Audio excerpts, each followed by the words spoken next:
ఇక్కడ చూడండి, రామిరెడ్డి మానకొండ ప్రభుత్వం వచ్చిన 6 నెలలకి కిరాకగాన్ని చంపేస్తాం, ఒక భోగి మట్ట జుమ్. ఇది జరగకపోతే అదే 6 నెలల్లో 36 మంది సూసైడ్ నోట్ రాసి చనిపోతాం. ఇట్లు మగాడి తాలూకా అండి, ఇట్లు మగాడి తాలూకా అంటున్నాడు. నాకు తెలిసి మగాడు తాలూకా అంటే కొంపదీసి కన్న తల్లి మీద కేసు పెట్టాడు ఆ మగాడు తాలూకానా, సొంత చెల్లిని దుర్భాషలాడించాడు ఆ మగాడు తాలూకానా, బాబాయిని పైకి పంపాడు ఆ మగాడు తాలూకానా, కన్న తండ్రిని పేపర్లో టీవీల్లో ఆఖరికి పార్టీ జెండాలో లేకుండా చేశాడు ఆ మగాడు తాలూకానా, ప్రశ్నిస్తే పాతేస్తాడు, ఎదిరిస్తే వేసేస్తాడు ఆ మగాడు తాలూకానా, అసెంబ్లీలో పట్టుమని 11 నిమిషాలు నిలబడలేడు ఆ మగాడు తాలూకానా, ఈపించాడు ఆ మగాడు తాలూకానా, మనిషి పోయి బాధలో ఉంటే చిక్కటి చిరునవ్వుతో దర్శనమిస్తాడు ఆ మగాడు తాలూకానా, మీరు మగాడు తాలూకానా. ఇప్పుడు చెప్పారుగా ఎలాంటి లక్షణాలు మీ మగాడుకున్నాయో. నేను నిజమైన మగాడు తాలూకా. ఆ మగాడు ఎవరో చూడాలనుకుంటున్నారా?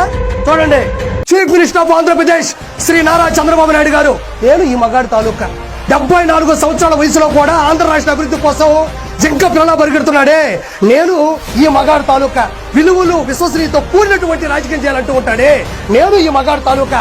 అలిపిరి గడ్డలలో ఎగిరిపడ్డా కళ్ళలో ఏమాత్రం భయం లేకుండా బయటకు వచ్చే పదాలు రాజకీయం చేద్దామని తొడగొట్టి నిలబడ్డాడే నేను ఈ మగాడి తాలూకా.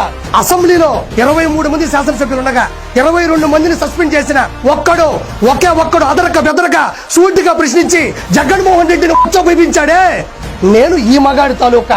మొన్న పొదల్లో చిక్కుకున్న ప్రాంతాన్ని సైబరాబాద్ గా డెవలప్ చేసి కొన్ని కోట్ల మందికి జీవనాధారంగా నిలబడ్డాడే నేను ఈ మగాడి తాలూకా. ఒక్క మాటలో చెప్పాలంటే నువ్వు చేసిన తప్పుని సరిదిద్దుతూ నువ్వు చేసిన తప్పుని గుడ్డలు కడుతున్నాడే నేను ఈ మగాడి తాలూకా. నిజంగా నేను పార్టీ కోసం ప్రాణాలు ఇవ్వాలి అనుకుంటే మరో తోట చంద్రయ్య అవుతా. గుర్తు పెట్టుకో, నా పేరు ఆర్పి, నా పార్టీ టీడీపీ.